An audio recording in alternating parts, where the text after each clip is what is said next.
You are on the clock. You've got a big decision to make. You've narrowed it down to 3 players, maybe at the same position, maybe at different positions, and you just don't want a dud. You don't want one of those guys that could be a total zero, has a huge, very low floor. I guess I shouldn't say a huge floor. A low floor, big downside. We're going to do that today. Yesterday was upside. Today we're going to look at 3 players and say who has the most downside with this pick. Can you define downside, please? Oh, I'd love to define. No. Thank you. That wasn't for you, Heath. That was for my other troll. Anyway, we're going. Upside? I'm sorry, Guy. If you need me to define upside, then what have you been paying attention over the last 10 years? Are you kidding? Yes. All right. Anyway, well, are we talking like a 75th percentile upside or a 90th percentile upside, or you know what I forgot about? It was the first guy. One of the first guys we're going to talk about is Bijan Robinson. I forgot about one of the most disappointing fantasy performances of all time. And that was 0.4 full PPR fantasy points, negative half PPR and non-PPR fantasy points for Bijan Robinson in your fantasy playoffs, week 15 against Carolina. He had 7 carries for 11 yards, 1 catch for 3 yards, and a fumble in this layup of a matchup. Talk about downside. Bijan Robinson went out with a whimper in week 15 there and lost you your fantasy playoff matchup, which obviously didn't happen for everybody, but I forgot about that. But let's start with our most downside. You're on the clock. 2 running backs are off the board, McCaffrey and Breece Hall, and you're going Bijan, Jahmyr Gibbs, or Jonathan Taylor. Dave, who is the most downside in that group? Bijan, Jahmyr Gibbs, Jonathan Taylor. I love all 3 of these guys. I think all 3 of these guys are first-round picks. I'm going to say Taylor has the most downside of the 3, making the case for it simply because his quarterback runs could steal touchdowns away from him. We don't know what the passing offense will bring. I don't know if there's necessarily enough there for more than one pass catcher to be good in Indianapolis. But what if they do end up spreading the ball around and throwing more than we anticipate? That would be bad for Jonathan Taylor, who also kind of has an injury track record, makes me a little nervous to rank him higher than I do. But I do feel like he's got good upside as well. I'm just trying to make the case for the downside.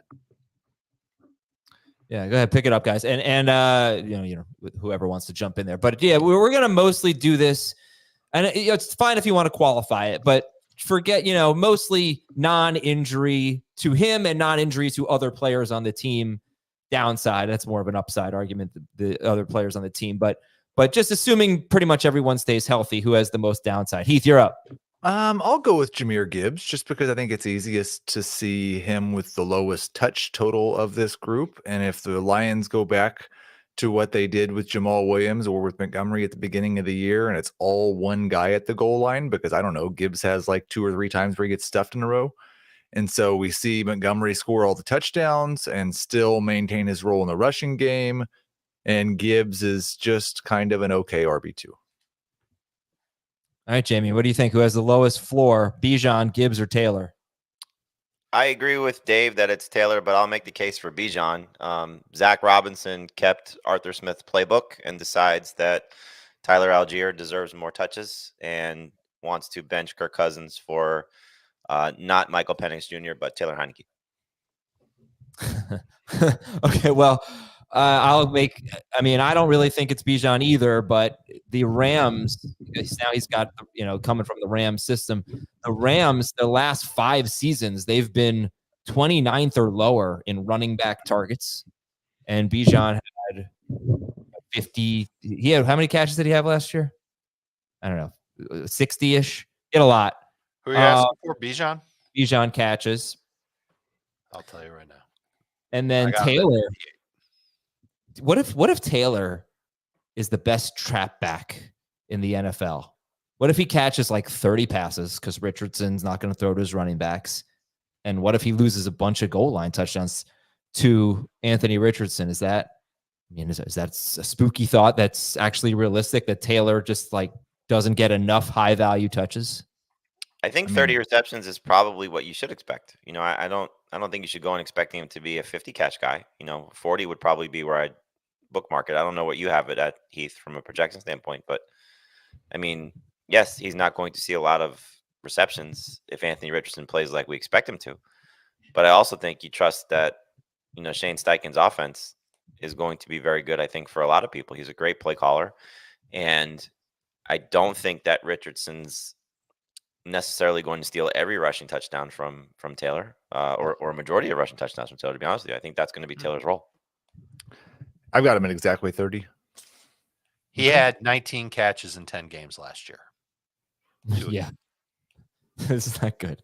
Which is like a pace, for just about 30. So a few unrelated notes really quickly. We should probably address the elephant in the room. Some comments about Heath's camera. It appears I like it, yeah. His good camera may have died right before the show started, so he's using his laptop camera, which looks a lot better. If you saw my laptop camera, it's much worse. No show. I got a new laptop. It is. I'd done some shows. If I'd been prepared for it, I would have had some books underneath the laptop, and it would be up at the higher level. It's okay. Just laugh at me. It's adding a little entertainment to your YouTube show today. You want to see the other camera? Yeah. Okay. We have to. See? Well, my camera's off to the side, so we'll go back to the good one here. Anyway, yeah. So we're getting through that. Appreciate Heath hopping on with the camera issue. Two other unrelated notes. The Timberwolves are going to win the Western Conference Finals. Just want everyone to know that. No, I'm in NBA history. That'd be interesting. I was going to call it before Game 4, but they've been in every game with Karl Anthony Towns being so bad. They absolutely can win. They're going to win. They're going to be the first to ever do it. Just take it to 7 games, and then I don't care. Yeah, exactly. I'm definitely cheering for them in the next 2.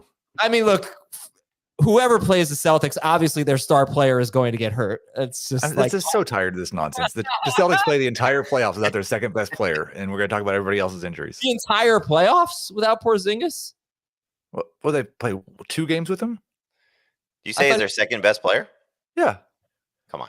No. Even I know that that's not true. I thought he played the whole Heat series. Maybe not. I guess I thought he got hurt against the Cavs. Anyway. The other thing is that the Panthers-Rangers series is unbelievable. It has been incredible. And I am now at the point where I am watching hockey over basketball. Sorry, basketball. Even if it's not a team I'm rooting for, just you should be watching hockey over basketball. I mean, you're a Panthers fan. You should. Well, but I was watching Edmonton-Dallas over. I think that was on the same night as Boston-Indiana. So there's no chance you were watching hockey over the Knicks. No, God, no, certainly not. The hockey is a better product than the basketball. That's what I would say. I think I've said this for a few years now. You mean 2 3-0 series are not entertaining? Or 3-0 series and or a sweep and a 3-1 series? Like what? I hate the Pacers. Thank you for whooping the Pacers. I actually was rooting for Boston. That's how much I hate Halliburton. All right, a couple things here. Watch CBS Sports HQ. You can follow all of these great sporting events, all the developments around all the leagues, and a lot of soccer too, golf, those types of things that you're not going to hear me talking about. Check it out on CBS Sports HQ. You can watch that on the CBS Sports app. You can watch it, check it out on your smart TV, all those things. And if your name is Jacob Cormier or Cormier, your name is Kelce, I don't know your last name. Well, you are 2 of the 4 people who tied in the NFL Draft Podcast League contest. We've been trying to reach out to you. You've got maybe like another week, and then we're passing you by. We're trying to break the tie. So Jacob, Kelce, respond to the emails that Thomas and I have sent you, and let's make this happen. We'll be right back. Let's do news and notes real quick. Houston signed Nico Collins to a 3-year deal, almost $73 million. It's an extension. Wow. And $52 million guaranteed. Dave says, wow, Nico Collins gets a new deal. He was great last year, but it's his only year of playing well. They just added Stephon Diggs. Did they need to extend him? Like, what happened here? Well, Diggs is a 1-year rental. That much money right now. Yeah, Diggs is a 1-year rental. Because they changed his contract. Maybe he is. He's definitely a 1-year rental. They're not paying him now. Who, Diggs? No. It would be after this year. But I'm not ready to say that he's one and done in Houston. It's not a lot of production. That's why they restructured his deal. Well, it's not a lot of they could keep him after this year. They could re-sign him. They certainly can, but I don't think that's what they did to do it. That's why they did it. I think they tried to motivate him so he's not a distraction. Okay, for Nico, though, to be making about $24 million a year with one good season. It's a pretty eye-opening extension. Yeah. Does it tell you? I mean, obviously, it tells you how they feel about him. It doesn't change anything from yours. It Changes his dynasty value. Yeah. Yeah, you know that he's locked in with CJ Stroud for the next 3 years. And, between him and Tank Dell, it's a pretty damn good situation for CJ Stroud. Was there doubt about that? About Nico? Yeah. I mean, he was Yeah, a free agent after next year. Okay. $24 million a year is equal to DK Metcalf. It's $1 million behind DeVonta Smith. It's top 10 in the NFL. I mean, it certainly wants, if you're T. Higgins and Ja'Marr Chase and CeeDee Lamb and all these guys, Justin Jefferson, you're like, where's my deal? Right. No kidding. Yeah. And if you're T. Higgins and Ja'Marr Chase, or where's my OTAs? They're not there. They have not shown up. Also, 2 offseason additions for the Bengals: defensive tackle Sheldon Rankins, offensive tackle Trent Brown. They are not there. These are voluntary OTAs, but they're missing some key players.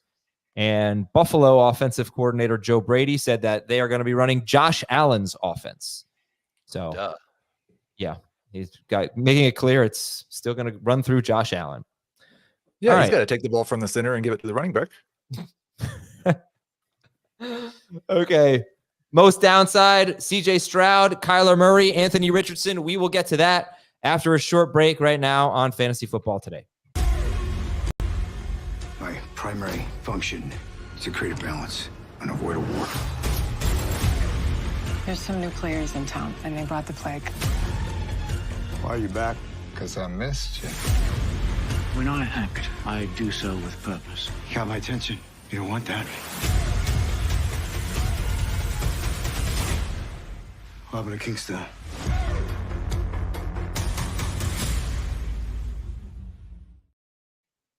Holy moly. Of all the YouTube ads that we have aired, that's the most exciting one. I didn't know we were getting a new season of Mayor of Kingstown on Paramount Plus. That show is amazing.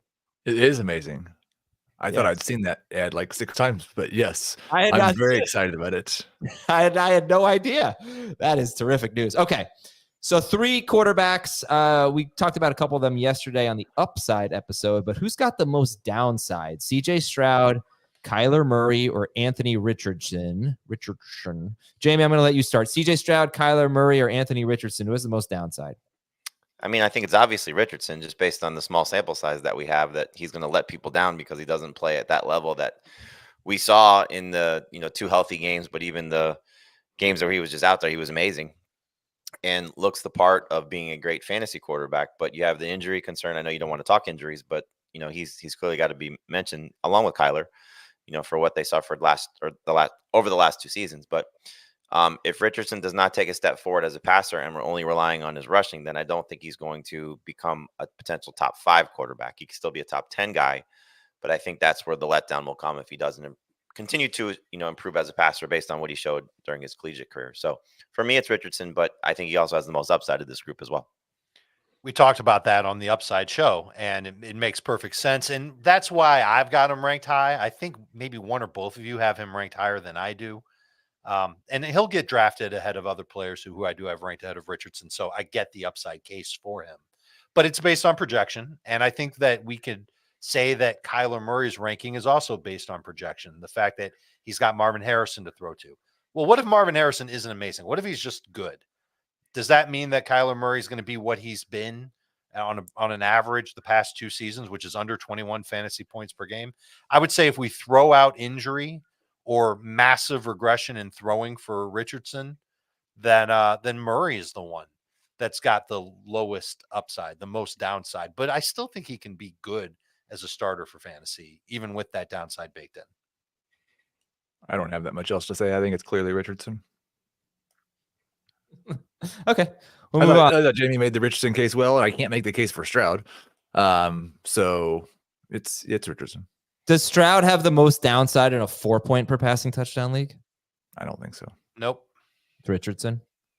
But is it? I would say he does. I mean, you saw last year, and again, injuries played a big part in that with Tank Dell getting hurt and then Stroud getting banged up toward the end of the season. But I mean, what if Diggs still stinks? Like he's not this, significant addition. And they have, I know we can sit here and say the flaws of Joe Mixon. What if the run game is better? And they decide that they want to run the ball a little bit more. This is still, a defensive head coach. And so while Bobby Slowick is certainly in charge of the offense, if they decide they want to rein in CJ Stroud a little bit because some of the receivers are not producing, we could see that in Stroud having a down second year in that format, where it's 4 points for passing touchdowns and -2 for interceptions. He was pretty flawless for the majority of the season in terms of turnovers. But if he starts to get a little bit more turnover prone because one of his receivers, Diggs, is chirping, then, we could see some flaws there. Okay. All right. Most downside quarterbacks you might be taking later in the draft: Brock Purdy, Jayden Daniels, Justin Herbert. Who is the most downside? Brock Purdy, Jayden Daniels, or Justin Herbert? Herbert. Daniels. Oh. Go ahead, Jamie. Daniels has more downside than Justin Herbert. And Brock Purdy, Brock Purdy seems pretty safe at this point, you could say. But why do you think Daniels has more downside than Herbert? Well, I mean, just because of the unknown. You're still talking about a rookie quarterback that, while we hope he's going to run at a very high level and should run at a very high level, and I think he has the most upside of this group as well. I mean, if he struggles and gets turnover prone and, doesn't have the production with his legs, then he could be awful. Here's what's known about Jim Harbaugh and Greg Roman when they've either coached together or separately and what their offenses are as far as passing goes. There's 10 years of data on this. Once in 10 years has a quarterback had 30 or more touchdowns when one of them has been coaching, in the case of Roman, calling plays. Twice in those 10 years has a quarterback had over 25 touchdowns. Without rushing, which Justin Herbert doesn't have comparatively to other quarterbacks like Lamar Jackson or even Colin Kaepernick, I think he's going to need to have one of the most efficient years passing and still figure out a way to average 2 passing touchdowns per game in order to come through. And what's going to happen when they get near the goal line in LA this year? Is it going to be Justin Herbert throwing to the tight ends or to the receivers? I think it's going to be runs. And they talked about how adding Joe Alt is an offensive weapon and that he is a huge part of what they want to do. And they love their offensive line. They're going to lean on that. And it's not going to be just at the goal line. It's going to be all over the field. I love Justin Herbert as a talent. When I talked to him, it's now 2 years ago, and I asked him about, why should people take you as the number 1 quarterback in fantasy? He said, honestly, I don't think they should, because stats don't matter to me. Wins are what matters to me. And I think he's going to back that up this year. The quarterbacks under this coaching staff have backed that up. They win a lot. They don't get a lot of fantasy points. Even with the unknown with Jayden Daniels, I'm going to say Herbert has a lower floor. Who are the quarterbacks that were in those 10 years? It's Alex Smith for a year. It's Colin Kaepernick for 3 years. In Buffalo, I think it was Tyrod Taylor. I'll have to double check. And Lamar in Baltimore. So it's never been a throwing talent like this. It's never been a throwing talent on the level of Justin Herbert. I will give you that. That's the interesting thing, though, is like, I feel pretty strongly that if we take away 7 pass attempts per game from Herbert, like I think they're going to, his efficiency should go up. But there's a risk that he throws 32 passes a game and is the same efficiency, because I do think he's really talented, but a lot of his counting stats have just been because he throws 700 passes. He averages 7.5 yards per attempt. He's got a 4.5% touchdown rate. If he does that with 32 pass attempts, he's Derek Carr for fantasy. Yikes. And he might make everybody who passes on him look like an idiot just based on the early season schedule. Las Vegas to open the year, at Carolina. Those are his first 2 games. And then he's got some matchups where down the line, high scoring, Kansas City twice, Arizona's on the schedule, a lot of offenses with a lot of firepower. He might have to throw in those games. But I still worry about just the play calling being conservative. Herbert, 32 pass attempts per game. I don't know what he was averaging exactly under prior offensive coordinators, but 39 to 40. Higher than 32 per game. Yeah, a lot higher. 39 to 40. If he doesn't get 2 touchdowns in a game, think about what he has to put up otherwise. It's got to be like 350 yards. He can't have any turnovers. Maybe he runs for 10 or 20 yards or something like that. But he makes me nervous as far as the upside case goes, and that means that there's a lot of downside. Okay. Do they have a good running game, though? I mean, they're not going to have a good running game from their quarterback, really. That's like they have with all the other guys that you mentioned, except for Alex Smith. And Yeah, I mean, they might. I just look at this Chargers roster. I don't even know where the talent is. It's on the I was O gonna say, it's not at the pass catchers. It's Justin Herbert. I mean, he's their best player by far. For sure. That's why I don't think that you guys think they're making the playoffs. If I recall, I think I brought this up. I don't remember who was on the show. I think they're bad on paper. I think they have a bad roster. I mean, a lot to be desired, but they do have Herbert, and they've got hopefully a couple studs on defense, and they have Harbaugh. Should keep them afloat around 500. I'm kind of veering into another conversation here, but well, I mean, it's not hard to be the second best team in that division because the Raiders have quarterback issues and still some unknowns with their coaching staff. Obviously, the Broncos are in rebuild mode, and so while the Chiefs are the class of the AFC West, the Chargers don't have far to go to be second, and to be second in that division could put them in the wild card race. So yeah. They'll be in it, the wild card race. Yeah. All right, Garrett Wilson. So now we're up. We're maybe into round 2, late round 1. Garrett Wilson's on the board. Marvin Harrison is on the board, and Saquon Barkley is on the board. Who has the most downside? Most, I guess I would say, bust potential here. Most downside between Garrett Wilson, Marvin Harrison, and Saquon Barkley. Harrison. Kind of easy to take the rookie here, no? Yeah. I'll make the case for Barkley. Ooh. I mean, I feel like for me, everyone that has the most downside also has the most upside. Like Jayden Daniels has the most upside of the previous trio, but also the most downside. Sure. I'll say Barkley could just catch 40 or 45 passes, and Jalen Hurts could rush for 15 touchdowns again, and Barkley could be a bust at his current ADP. I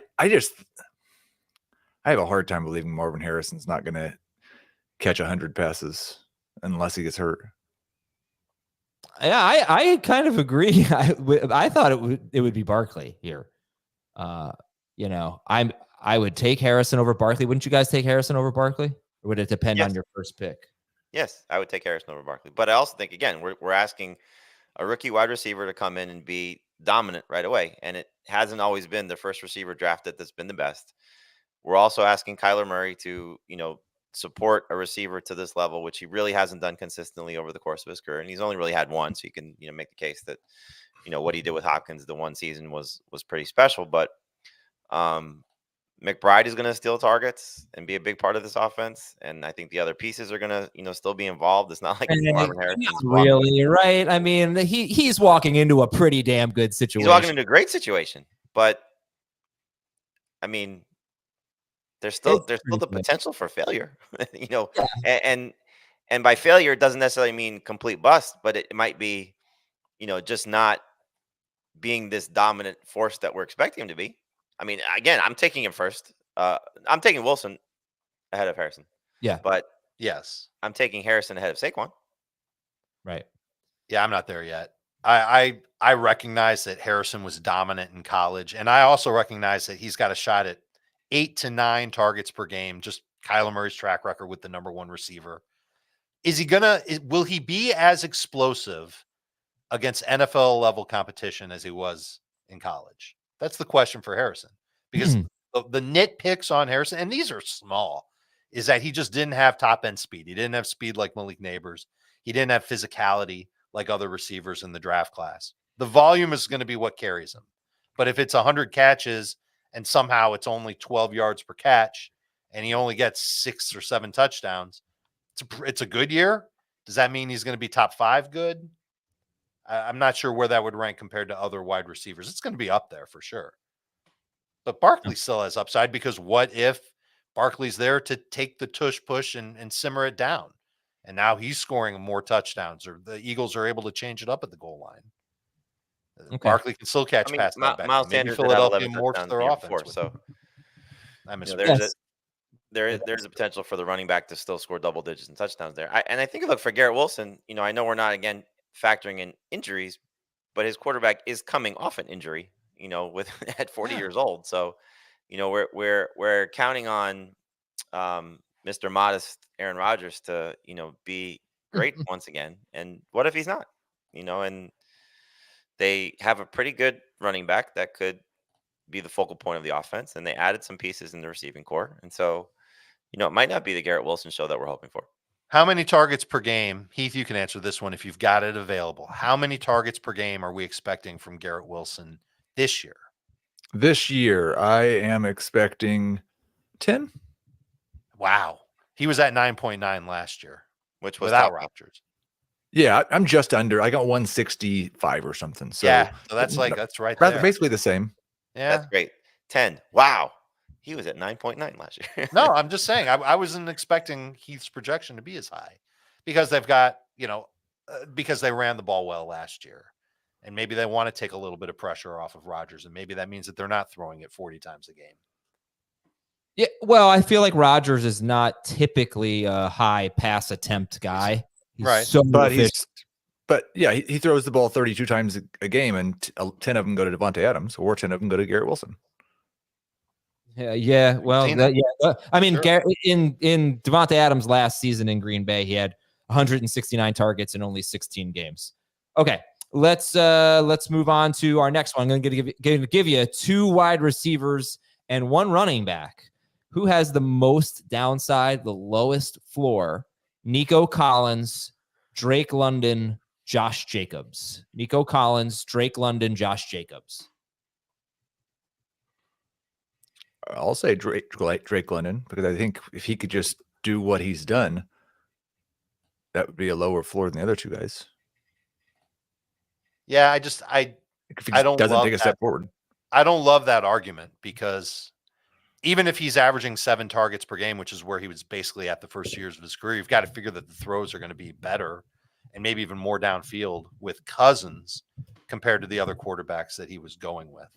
I kind of feel I love Jacobs, and I think he's in a great spot, and I've talked him up as a guy who I think can average 15 PPR points per game, but I think he's got some downside too. I'm a little, I can't say I'm nervous about him, but I could recognize that Green Bay could be a team that leans more on Love, and there will be games where Love just takes control of the offense, and he's been successful with it. So you're voting for Jacobs here? I'll vote for Jacobs as the one with the most downside. All right, Nico, London, Jacobs. We have a vote for London. We have a vote for Jacobs. Jamie, what do you got? I mean, you can make a strong case for all 3 of these guys, and I'll make the case for London just because I think they've done a good job of the other 2. For me, Jacobs has the most downside. But Collins, clearly, I mean, you're asking him to, do what he did again last year with a healthy Tank Dell back, who was, really starting to come on before the leg injury. And now the addition of Stephon Diggs and Dalton Schultz is still there. And again, a better running back, in my opinion, in Joe Mixon. So, if Collins does not perform at the level that most people are expecting him to, and he's going to be the first Texans receiver drafted, then you could be clearly disappointed. So, of these 3, I would draft them: London, Collins, Jacobs. But London to me is the one, most upside, but probably the most downside, as Heath said, in terms of not having done this before. But I'll take London first. Yeah, and Collins last year in the 7 games that both Tank Dell and Nico Collins played more than 50% of the snaps, Collins averaged 7.4 targets per game. So throw Stephon Diggs in the mix now. That's a big downside argument. Jamie just talked about it. I just wanted to give that number there because Dave Unless Stephon Diggs is just Noah Brown, which he could be. Yeah. But that 7.4 is still more than we've seen Drake London receive. Right, but now that was without Diggs. That was just Nico and Dell. So I just wanted to, because 7.4 was, Dave said London was around 7 per game. So, yeah, I thought it was relevant to bring that up there. Did you know that Collins' targets per game went down without Dell? There were 5 games without Dell and with CJ Stroud, and it was at 7.0. Oh, That's the number I would use for Nico this year. Yeah, Nico did a lot of things that are not repeatable. He just had an unbelievable season, yards per target, yak, all that stuff, and targets could be hard to come by some weeks. So what exactly is the downside for Josh Jacobs, Dave? The downside is that Green Bay's offense will have more games than not where they don't lean on him. Why? Because they've got Jordan Love and they make him the focal point. I don't think there is necessarily a focal point of the Packers offense. I think they can beat you with the run or the pass, but I think push comes to shove, I think they like what they've got in Jordan Love. And I would imagine that as long as he plays like he did to end last season, no reason in the world to believe that they wouldn't lean on him in competitive games in the second half of competitive games this year. Yeah, Right, but I don't worry about that at all when it comes to Jacobs. I worry about Marshawn Lloyd and him being better. That's another factor. Sure. Better than AJ Dillon and a better complement to what they've had the last couple of years. Because Jacobs is going to be the leading rusher, and this is going to be an offense that scores a lot of points, and so he's still going to be a very good fantasy option. I don't think he's going to be as involved in the passing game, which I think is going to hurt him. So you're going to rely on him as a runner and a touchdown producer. He'll do enough in the passing game, but just not, I think, where we've seen him at his best, which was in the Josh McDaniels tenure. But I do think that Lloyd is going to be a factor, and Dillon, from whatever reasons, unfortunately, still going to be a factor as well. So I think it's more of a crowded backfield than people should anticipate. Okay. But I don't think Jordan Love's ascension and the passing game improving is going to hurt Josh Jacobs. I think they're going to be very good at moving the football, and that will help Jacobs. I think that could take attempts away from Josh Jacobs. Yeah, I disagree. Okay, let's take a break here. When we come back, we'll talk about the top 4 tight ends. Who's got the most downside, the lowest floor among the top 4 tight ends? Then we'll have a couple more wide receiver ones. And then we'll send you on your merry way to enjoy your Wednesday. We'll be right back on Fantasy Football Today. Women have power. Use it. You need to send a message. I never should have sent a boy to do a woman's job. The Chi. New episodes now streaming. Visit ParamountPlus.com/The Chi to get 50% off. Jamie made headlines yesterday. Blew me away when he said that Sam LaPorta has more upside than Travis Kelce. I couldn't believe it. Well, now we can talk about who has more downside. LaPorta, Kelce, who's going to be 35 in October, McBride, and Andrews. Who has the most downside? Top 4 tight ends: LaPorta, Kelce, McBride, and Andrews. Dave Richard, I'm going to let you start. Who has the most downside? I will reluctantly say Trey McBride.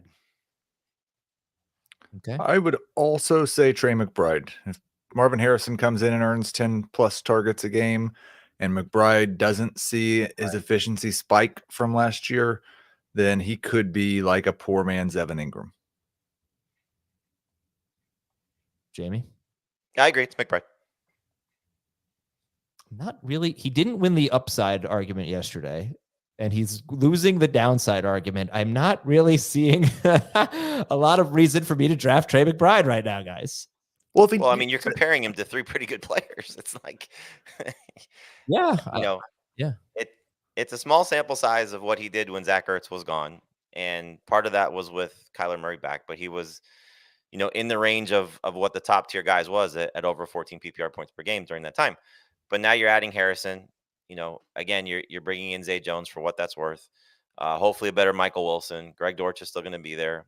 James Conner, Trey Benson, the run game should be, successful. And obviously Kyler's going to run as well. So, Andrews, prior to his injury, you can Azer stat the Bengals game when he got hurt. He was on pace for over 14 PPR points per game. You know what Kelce was, even a down year, still very good. And LaPorta is ascending in his second season based on what he showed as a rookie. So McBride just makes the most sense. I guess I should say I'm not seeing a lot of reason to draft him higher than 4th. He's 4th for me. I think he loses the downside argument against Kincaid. No, I don't agree with that at all. Yeah, like I said, for me, he's closer to Kincaid than he is to the top 3. Right. And so if you had to say which one has more upside, full PPR, I would lean toward Kincaid because he's got a shot to be the number 1 guy in Josh Allen's offense in Buffalo. Yes, I see what you're saying. There is a better case to be made for Kincaid than there is for McBride. Heath, do you see it differently? Yeah, well, I don't have Kincaid as my 5th tight end. I think we're again, this is another one of those situations where Dalton Kincaid could have a breakout season and improve on everything he did last year and be a bust. Because we've really pumped him up based on where he was. Like, the downside for Dalton Kincaid is that he's still seeing a similar share of the targets, and Dawson Knox is handling taking away a lot of the red zone work from him. Like, I think Dalton Kincaid's downside is tight end 14. Well, Dave, I think when you said you were making the case for Kincaid against McBride, it felt like you were making more of an upside case. But this is a downside with the downside theme. Who has more downside in your opinion? Like 5 Kincaid? targets a game for Kincaid. Yeah, who has the lower floor, Kincaid or McBride? Kincaid. I guess we saw it last year. There were 7 games with Joe Brady. Kincaid averaged 5.7 targets per game and 8 PPR points per game. Even if Trey McBride were getting 5.7 targets per game, which I don't think that'll even be the number, even if Marvin Harrison's a rocket ship and McBride is second fiddle there. I think McBride can be a little bit better than 8 PPR points per game. So you know what? I see Heath's point. Maybe there is a little bit more downside with Kincaid than there is with McBride, but they would both be low end, top 15-ish type of fantasy tight ends if that were to happen.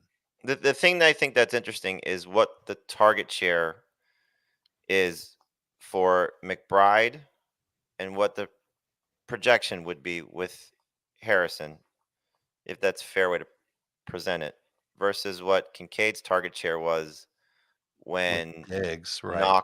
When Knox and Gabe Davis were out.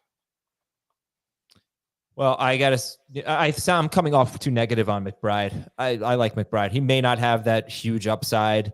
He may have some more downside compared to Kelce, LaPorta, and Andrews, but that could be more of just a statement about Kelce, LaPorta, and Andrews than a knock on McBride. So I don't want to leave it. I don't want to leave it out of nowhere. It sounds like I'm trashing Trey McBride. The guy's really good and should definitely be top 2 on his team in targets. And who knows, maybe we're overrating Harrison and McBride's got more upside than we think.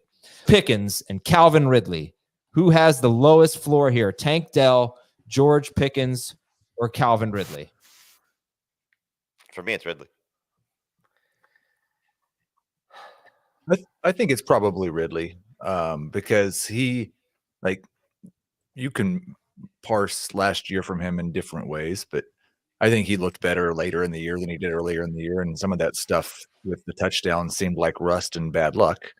But if he's really just slightly above average as a wide receiver and Will Levis is terrible, then like the whole offense could just be awful.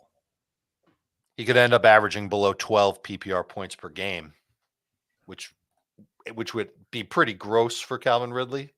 He was at 13.5 last year with Trevor, and that was a bad year for Ridley. You know, he had a lot of targets. He had a ton of opportunities. He should have had better numbers. I worry. I love Tank Dell, man. And I love that he and CJ Stroud seem to be on the same page. Their timing was great when they played last year. But I feel like the target crunch is going to hit him the most. In the 9 games that he played with Stroud and Nico, he was averaging almost 7 targets per game. It was 6.8. I got a hard time believing that Tank Dell is going to have that type of target volume from week to week with Diggs now there. So I don't like Ridley's situation. And so maybe I'll lean a step in that direction compared to Tank Dell. But I could see the case for Tank Dell as well. Put me down for Ridley. Very close between him and Tank Dell. All right. Yeah, I mean, Ridley may not be the best receiver on his team. You know, I know DeAndre Hopkins seemingly lost a step, but he's got a rapport established with Will Levis already. Tyler Boyd is going to be, I think, more of a factor than we anticipate. He's got a rapport with Brian Callahan coming in from Cincinnati, so he's going to know the offense a little bit better than his teammates, at least what Callahan wants to do, and, you know, a proven guy. And Ridley's the oldest of this trio by a significant margin, you know, and so was last year the start of him starting to slip? Maybe, you know, so it's a crowded receiving core, so I don't really think that matters when you're comparing him to Tank Dell. And again, I just think the upside favors the other 2 guys by a significant margin. Right, but it's the downside. But that's the part of it, though, is that he's got the most downside of that. Right. Do you think that maybe Ridley is the least big play dependent in this group? And Pickens is a guy that in 2 seasons in his career, he has 14 red zone targets in 2 seasons, 7 green zone targets, 11 end zone targets.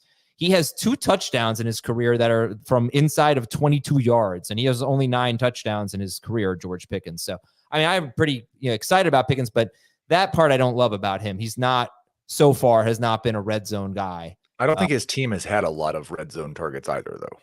Like, well, they've thrown really 29 touchdown passes or something the last 2 years. It's true, but that's just really, really low. And most of his touchdowns are big plays. I mean, 7 of his 9 touchdowns are 22 or more yards, and then it's, you know, even 40 or more yards. He's got a bunch of those. So I don't know. I'm a little scarred by Jaylen Waddle, I guess, who was pretty big play dependent, a big play machine in his set. No, you gotta get Jaylen Waddle Azer statted. like quickly.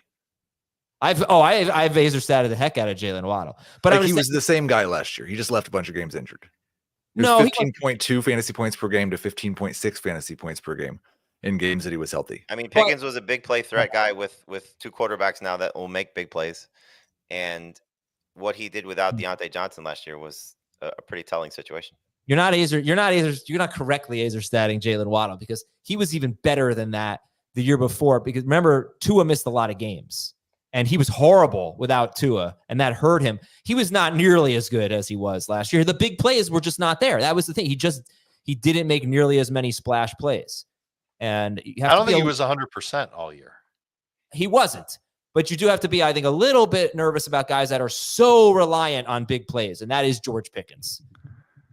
It has been Pickens. I don't think it will be the same case moving forward. Good, me either. All right, DeVonta Smith, T. Higgins, Cooper Kupp is our last one. DeVonta Smith, T. Higgins, and Cooper Kupp. Who has the most downside? I do want to give a stat about Cooper Kupp. He comes off of, he misses the first 4 games. His first 2 games, he has 118 and 148 yards.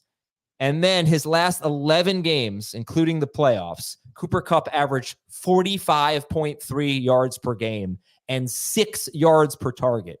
Yuck. So DeVonta Smith, T. Higgins, Cooper Kupp. Heath, I'll let you start. Who has the most? But before Heath answers, I know we're not factoring injury. Are we assuming T. Higgins is playing week 1? Yeah, let's just put him on the Bengals. Everything's peachy keen. Okay. Oh, I didn't answer. I answered T. Higgins because I didn't know which imaginary universe that we were in. But I don't think everything's peachy keen. And this is a guy that when he's been okay with his contract, he comes out of like 40% of the games that he plays. It seems like. So I think it's fair if we get to July with both of these situations still hanging overhead to start having some questions just about if things are going to be okay in Cincinnati this year. But I've got real worries about Higgins because the Bengals seem much more likely to just take care of Chase and leave Higgins where he's at. Okay, that's fair. Why don't you give me 2 answers then? Let's do the T. Higgins got a contract extension before the season, and then I'd probably say DeVonta Smith. Okay. I mean, couldn't we also make the argument that T. Higgins is going to be focused on putting up the best numbers of his career because he knows he's in a contract year and he's going to be a free agent and he wants to be paid like Nico Collins plus? You could. Sure. You just did. That was a good argument. Hey, I think if everybody's situation is perfect, where there's no injuries to them, their teammates, etc., I'm going to say Smith has the most downside, and we've seen it from Smith over the last 2 seasons. When AJ Brown and Goddard are healthy, he's averaging around 12 PPR points per game. When they're out, it's like 20, especially Goddard. He's been the key.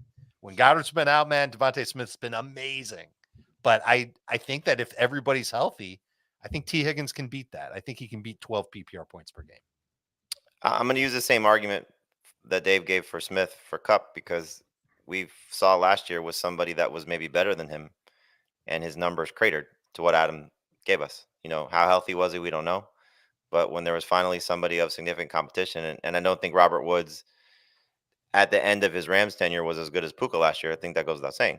Fair. So, the upgrade over the number 1 receiver, I think, is there. And so, has Puka surpassed Kupp as the go-to guy for Matthew Stafford? I think that's the case. We'll find out if that's proven or not. But if that is the case, then while Smith might be third, and you can make a case Smith might be 4th now with the addition of Barkley there, so Brown, Goddard, and Barkley might be in better standing than Smith is from a touch standpoint when you factor in everything, including Barkley's role in the passing game.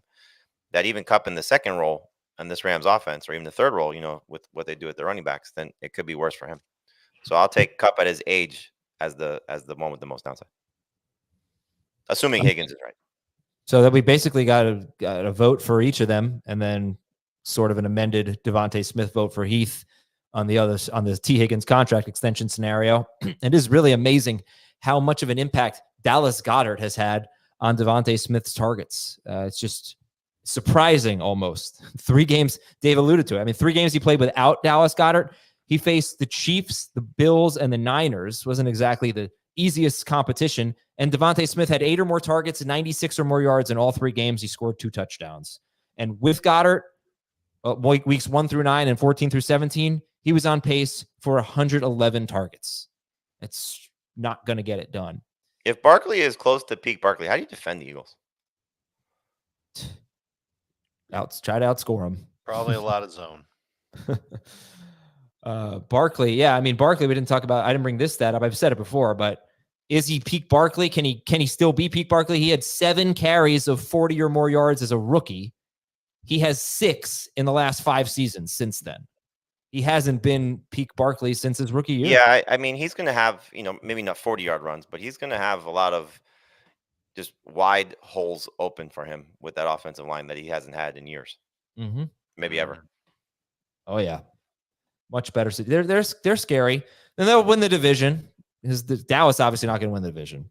No team ever wins it back-to-back. It's been 20 years since teams won in consecutive years, something like that. So Eagles in the playoffs. All right, guys. Thank you very much. Drew Lock to Malik Neighbors has a lot of appeal for the Giants. I think the Commanders are a very sneaky team. Agreed. Much scarier than the Giants for sure. Well, both those teams added some good veterans, but Washington seemed to add more of them. That makes me feel a little bit better about their overall defense. I think you could put those 2 teams together and they wouldn't be a threat to the Eagles. I've already rehearsed in my head the here's why the Giants might be good conversation. I'm not going to have it now, but I'm ready to have it. I assume that's how you go to sleep each night. It is. Surprising for you that you think the Giants will be good. It would put me to sleep each night. I don't think they will. But they could. I'll just say this. They could have 3 Pro Bowlers on their defensive line. And when you have that, you could surprise people. And a Pro Bowl quarterback, Drew Lock. Yeah, and a Pro Bowl wide receiver. Okay, everybody. You see the Jets have a new running back. No. They needed that. Who is their new running back? Tariq Cohen is now a Jet. Oh. You agree with this comment? Imagine if Adam was a Cowboys fan. The show would be unbearable. I mean, is it any worse than the Giants love? Yeah, Cowboys fans are just brutal. Come on, we all know that. Giants fans they have something positive. Like sometimes their team is good. With you, it's just like everybody just laughs about it. But it'd be unbearable. Imagine if like one of us is a fan of a really good team and just smug about it. Sometimes the Giants win the Super Bowl. Most of the Cowboys fans listening to this podcast don't even know what that experience is like. All right, we're out of here. We'll talk to you tomorrow with regression candidates in 2024. And sorry, Cowboys fans, please don't listen to other podcasts. I love you. We'll talk to you. I'm rooting for the Stars. Go Stars. See ya.